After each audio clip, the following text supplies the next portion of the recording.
नमस्कार दोस्तों, स्वागत है आप सभी का आपके अपने YouTube चैनल आस्था शक्ति पर।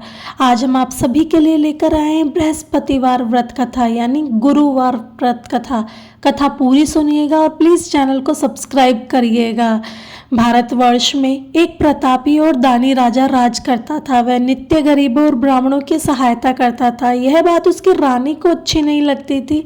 वह ना गरीबों को दान देती और ना ही भगवान का पूजन किया करती थी और राजा को भी दान देने से मना किया करती थी।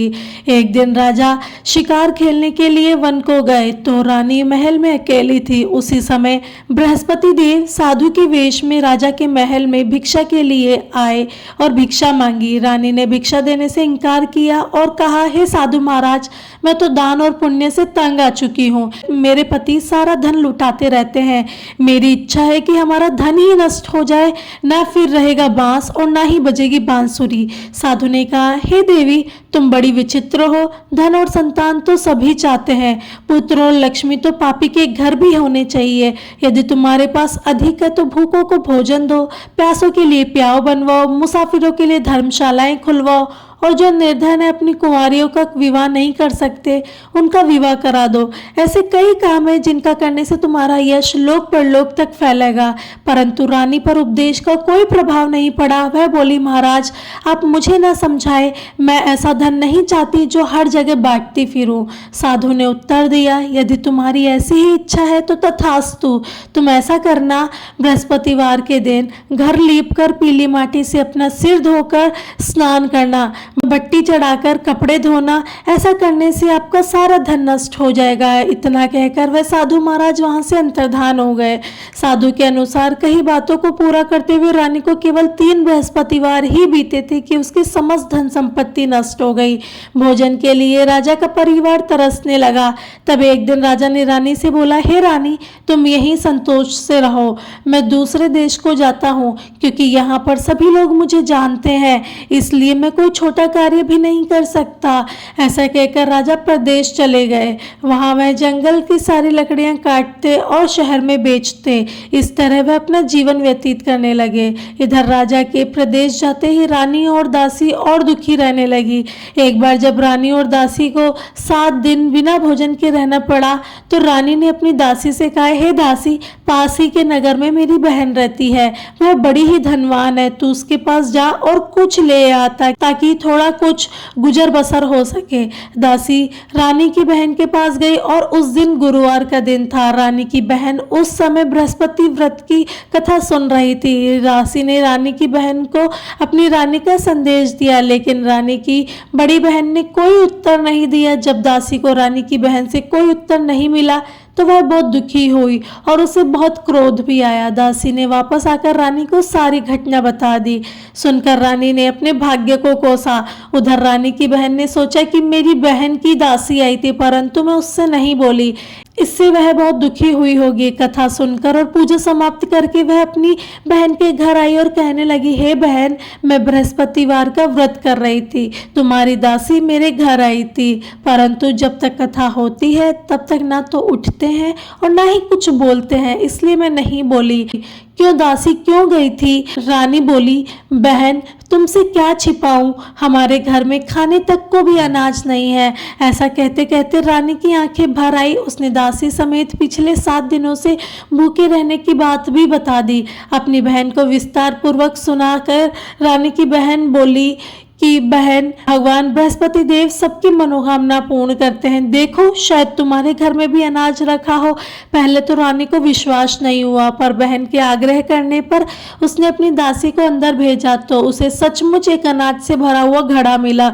यह देखकर दासी को बड़ी हैरानी हुई। दासी रानी से कहने लगी, हे रानी, जब हमको भोजन नहीं मिलता तो हम व्रत ही तो करते हैं, इसलिए क्यों ना हम इनसे व्रत और कथा की विधि पूछ ली जाए ताकि हम भी व्रत कर सके।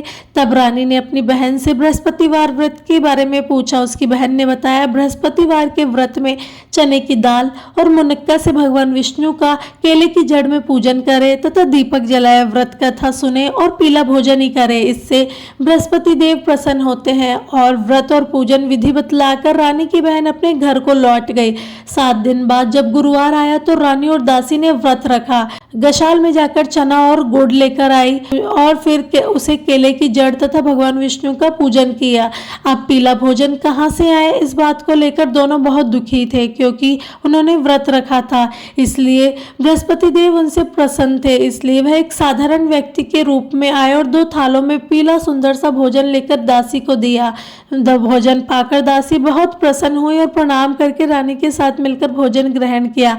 उसके बाद वे सभी गुरुवार को व्रत और पूजन करने लगी। बृहस्पति भगवान की कृपा से उनके पास फिर से धन संपत्ति आ गई, परंतु रानी फिर से पहले की तरह आलस करने लगी। तब दासी बोली, देखो रानी, तुम पहले भी इसी प्रकार आलस करती थी। तुम्हें धन के रखने में कष्ट होता था, इस कारण सभी धन नष्ट हो गया। और अब भगवान जी की कृपा से, बृहस्पति देव की कृपा से जब धन मिला है, सब कुछ धीरे धीरे अच्छा होने लगा है, तो फिर तुम्हें आलस आ रहा है। रानी को समझाते हुए दासी कहती है कि बड़ी मुसीबतों के बाद हमने यह धन पाया है, इसलिए हमें दान पुण्य करना चाहिए, भूखे मनुष्य को भोजन कराना चाहिए और धन को शुभ कार्यों में खर्च करना चाहिए, जिससे तुम्हारे कुल का यश बढ़ेगा, स्वर्ग की प्राप्ति होगी और पितृ प्रसन्न होंगे। दासी की बात मानकर रानी अपना धन शुभ कार्य में खर्च करने लगी, जिससे पूरे नगर में उनका यश फैल गया। इधर एक दिन राजा दुखी होकर जंगल में एक पेड़ के नीचे आसन जमाकर बैठ गए। वह अपनी दशा को याद करके व्याकुल होने लगा। बृहस्पतिवार का दिन था। एकाएक उसने देखा निर्जन वन में एक साधु प्रकट हुए हैं। वह साधु वेश में स्वयं बृहस्पति देवता थे। लकड़हारे के सामने आकर बोले, हे लकड़हारे, इस सुनसान जंगल में तुम चिंतामग्न क्यों बैठे हो? लकड़हारे ने दोनों हाथ जोड़कर प्रणाम किया और उत्तर दिया, महात्मा जी, आप तो सब कुछ जानते हैं, मैं क्या कहूँ। यह कहकर वह रोने लगा और साधु को अपनी आत्मकथा सुनाई।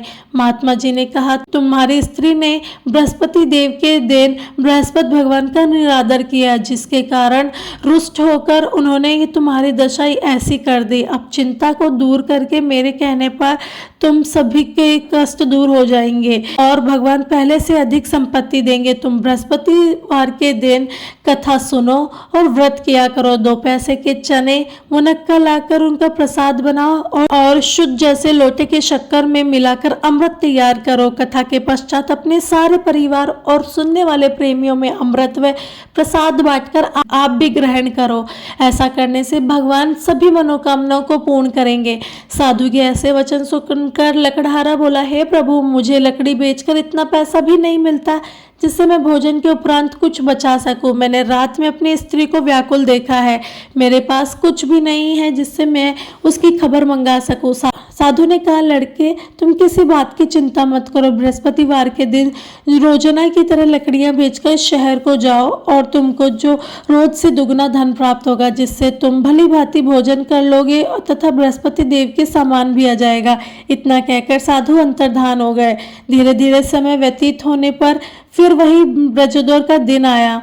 लकड़हारा जंगल लकड़ी काट कर के शहर में बेचने गया। उसे उस दिन और दिनों से भी अधिक पैसा मिला। राजा ने गुड़, चना आदि लाकर गुरुवार का व्रत किया।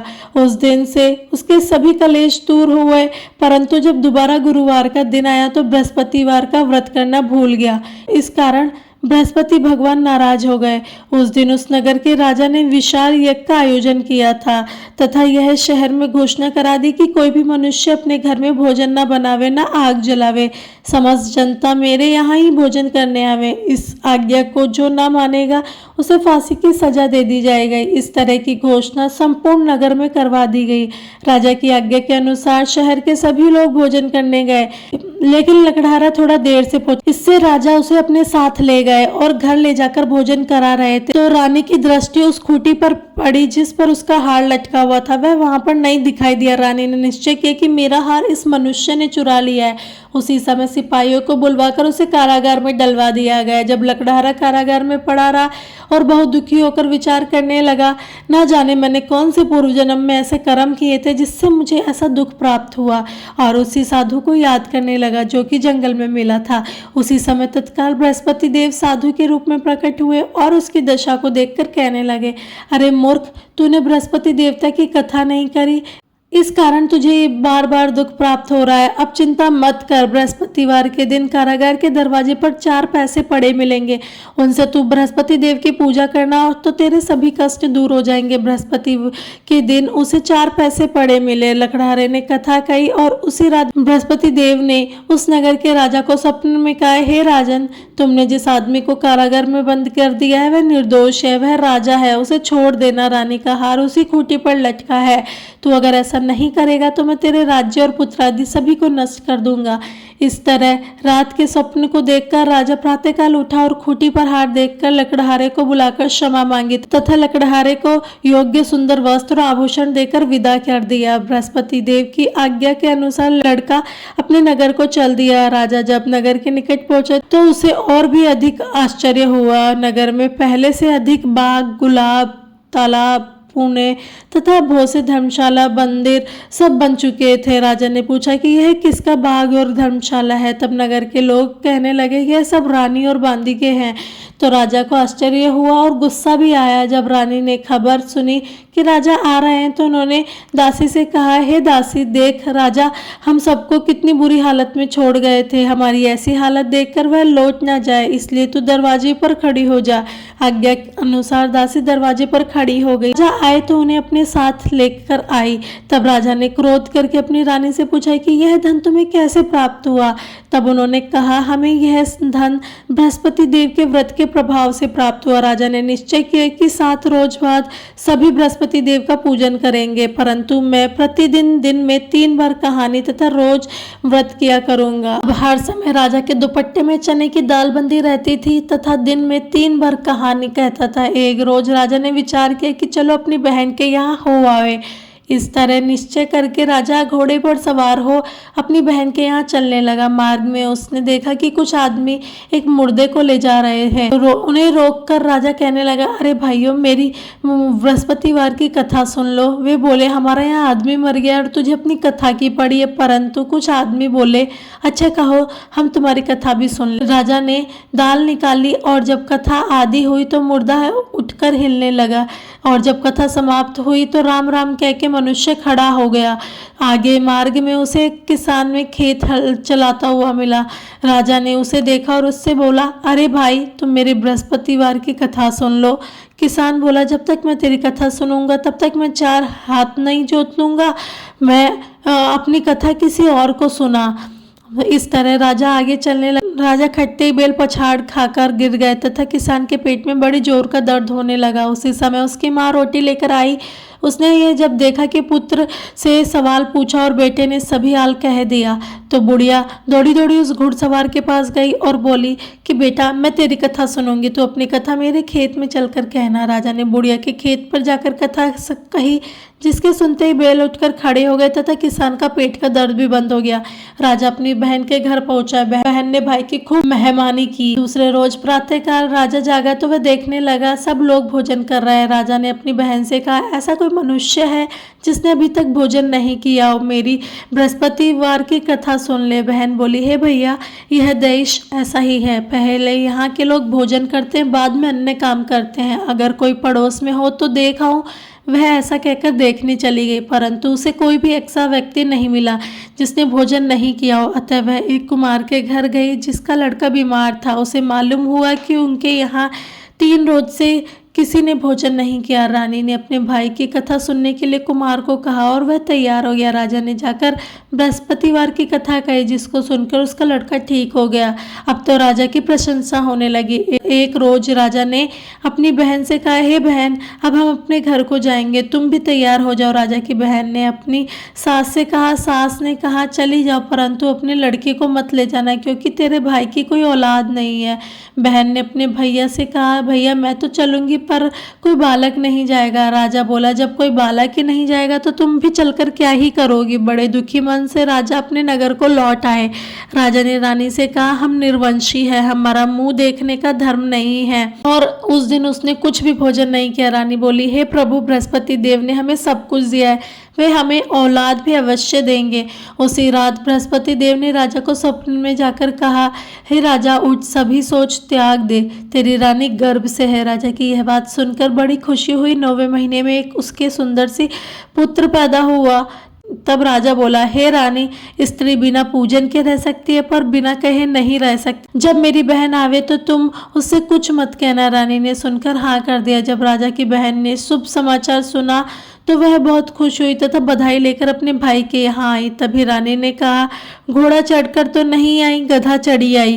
राजा की बहन बोली, भाभी, मैं इस प्रकार ना कहती तो तुम्हें औलाद कैसे मिलती। बृहस्पति देव ऐसे ही हैं, ऐसी जिनके मन में कामनाएं होती है वे सभी को पूर्ण करते हैं। जो सद्भावना पूर्वक बृहस्पतिवार का व्रत करता है और कथा पढ़ता है अथवा सुनाता तथा सुनता है, बृहस्पति देव उन सभी की मनोकामनाओं को पूर्ण करते हैं। भगवान बृहस्पति देव उनकी सदैव रक्षा करते हैं। संसार में जो भी मनुष्य सद्भावना से भगवान जी का पूजन और सच्चे मन से करते हैं उन सभी की मनोकामनाएं पूर्ण होती है। जैसे सच्ची भावना रानी और राजा ने उनकी कथा का गुणगान किया तो सभी की इच्छाएं बृहस्पति देव ने पूर्ण की। तो दोस्तों, यह थी बृहस्पति देव की कथा। आपको कैसी लगी मुझे ज़रूर कमेंट में बताइएगा और जय बृहस्पति देव ज़रूर लिखिएगा।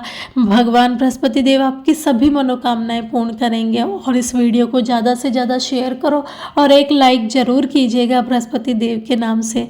धन्यवाद।